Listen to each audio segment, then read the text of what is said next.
মালিক জিজ্ঞাসা করে প্রতিদিন, বান্দা কি কারণে আমাকে ছেড়ে দিলা? হ্যাঁ,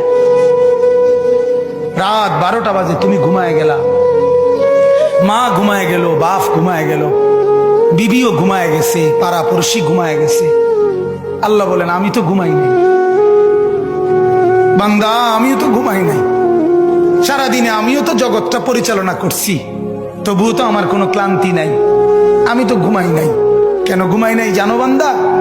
রাতের 2টা বাজে যদি তোমার পেশাব করতে হয়, রাতের 3টা বাজে যদি তোমার দরজা খুলতে হয়, তখন যদি তোমাকে উঠতে হয়, আর আমি যদি ঘুমায় যাই বান্দা, তোমারে চোখ মেলে দিবে কি?